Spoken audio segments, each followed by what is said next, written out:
Alright, today we're going to talk about force and motion. Okay, so this is our new unit. It's part 1, motion and speed, and this is PS10A. So we're going to make measurements to calculate the speed of a moving object, and then we're also going to apply these concepts of speed, velocity, and acceleration when we're describing motion. So the essential question, so on your notes you want to write, is how are distance, time, and speed related?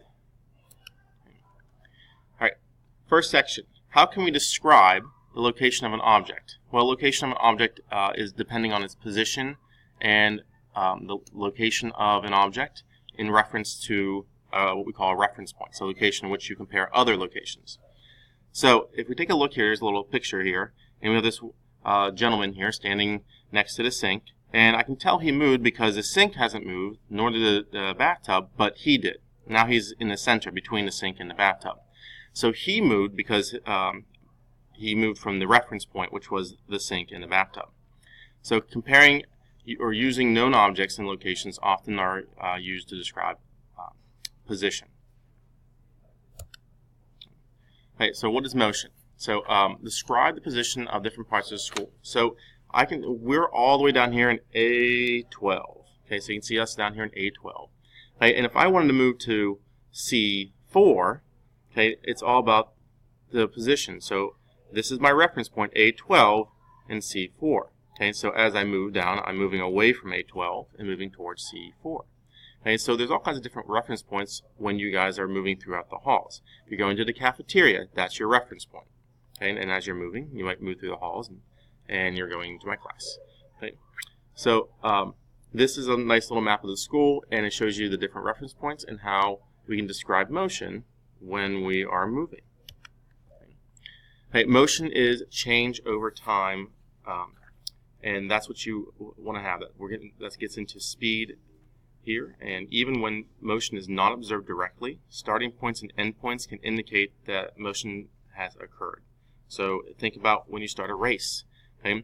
So we look at when you start the race and when you finish the race. We're looking at how much distance you've covered and how much time it took to cover that distance. Okay, distance can be measured in a straight line between two positions. It can also be measured as total length. Okay, and so sometimes it's not always going to be a straight line. It might be curved or round, but it's a distance, a total distance from your starting point to your ending point. Our standard measurement in science is a meter. So when we talk about length, we're talking about meters. Okay. So what is speed? Okay. Let's take a look at this picture here before we get into speed. And if you look at the picture, okay, it's a maze. I don't know, maybe some of you guys have gone down to Luray and done the little maze with the bushes, or the hedge maze, or a corn maze in the fall time. So let's take a look here. Which one would be the greater distance? Is the A to B that line, or is there a different way to make a greater distance? Okay. So if we take a look here, this is the path right here. This would be, okay, the greater distance. We could go this way though, which would be a shorter distance. Okay, so it's all about position over time and from starting point to your ending point. Okay. What's the average speed? So speed is a measure of how far something moves in a given amount of time. Okay, so that's what it is when we're talking about races in the Olympics. If you see the 100-meter race, they're looking at how fast you can run 100 meters in a certain amount of time. Okay. Speed measures how quickly or slowly an object changes position. Okay. Faster objects move farther, slower objects move less distance in the same amount of time. Right. How is average speed calculated? Speed can be calculated by dividing the distance of an object's travels by the time it takes to cover that distance. So the formula is really simple. It's just speed equals distance divided by time. So S equals D over T. So make sure you write anything in the red into your notes. Okay. And our standard for speed is meters per second. So we usually write that as M/S. So we have a nice little example here. Okay. This is a car. It says the distance was 125 miles. It took them 2.2 hours. And I know this is in miles per hour, but we can still use it. It says 56.81 miles per hour. That was their average speed. Okay. Here's another one, 185 miles. It only took them 3 hours. That means they had to go 61.67 miles per hour. Okay, so it's all about how fast you go in a certain amount of time. Okay, even though the second car went farther miles, they did it in less time over those farther miles. That's why their speed was faster. Okay. Here's some speed problems. I want you to work these speed problems out, okay, on your paper, and using the formula from the previous slide, okay, and then write the answers next to the box that says, how is average speed calculated? Alright, so your neighbor says she can skate at a speed of 1 meter per second, and you want to see if you can skate faster. So you have her time as you skate as fast as you can for 100 meters, and your time is 67 seconds. So who skates faster? So remember, our formula is speed. We'll have to do a little, get our pen out. Oh, let's go back to the last one. Speed equals distance, okay, over time. All right, so we take our distance, which was 100 meters,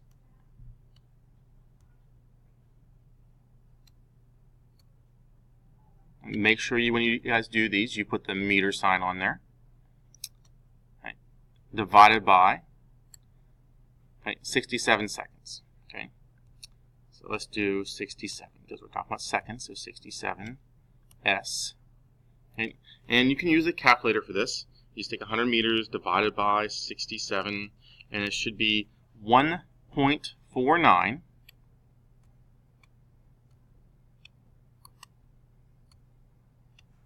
meters per second.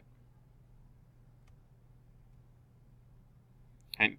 So, based off of this, do you skate faster than your friend? And I would say yes. You can skate about 1.5 meters, okay, in a second, and she can only skate 1 meter in a second. That's what that means. So your average speed overall over the 100 meters is 1.49 meters per second. All right, let's try one more. This time I want you guys to do this, okay? And then you can do it right on the next box down, or find a space there. I want you to practice this as well, because we will have practice problems in class. All right, so you can pause the video and work this out. All right, so Florence Joner set a world record by running 200 meters in 21.34 seconds. What is her speed? So, 200 meters. So you take 200 meters. Okay. And I know me using this mouse pad doesn't make the best writing, but it should work. 200 meters. Okay, and then you divide it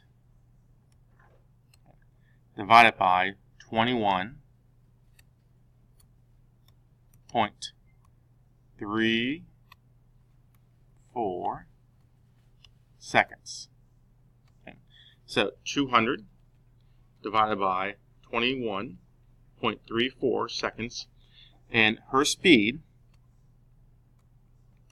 okay, and let's put S there so you know what speed is. Okay, her speed was 9.37 meters per second. Okay, so that was her speed. Pretty fast, actually. Okay, very, very fast. All right, so let's go on to the next slide. So the other thing we can do with speed is we can actually graph it. So how is constant speed graphed? Okay, so distance time graphs are used to plot the distance of an object and how it travels over time. So down here, our time is going to be on the bottom. That's our x-axis. And our distance is going to be the y-axis. And you're going to be doing this during your labs you're going to be doing when you come back into class. So the y-axis, like I said, is your distance, and x-axis is your time. And objects moving at a constant speed make a straight line on the graph. So if I'm here at 0, and you can see as time goes on, my distance starts to increase. This is a constant speed.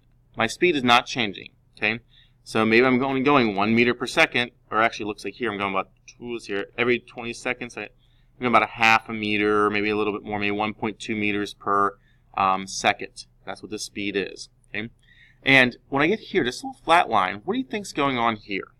Okay, well, if you said that you're not moving at all, you're correct, because as time goes on, my distance has not increased. So when you see a flat line, okay, that means you're not moving. There is no movement. Time keeps going, but your moving does not. Okay. Now there's another type of graph, and so we can talk about how changing speeds are graphed. This goes into a little acceleration. We haven't gotten there yet, but I still want you guys to be familiar with it. So once again, distance time graph. So time is on the bottom on the x-axis, and the distance is on your y-axis. So the line gets steeper, the object speed increases. That's the first thing you need to know. Then if the line gets less steep, it slows down. And a flat line, once again, means 0. So I have three different scenarios here. So let's take a look at the red one. In the red one, you can see that, all right, it's kind of steep, but not that steep, right? So constant speed going up, and then flat line, not stationary, not really going anywhere. And if you see it go back down, that means they're returning back to their start line. Okay, this would be like I'm walking to my mailbox, I'm checking my mail, and now I'm going back to my front door. Okay, now the difference between this line and this line means the green line, they're moving much faster because it's a steeper line. Okay, they're covering more distance in the same amount of time. Okay, if you see, there's your timeline right there, going up and down.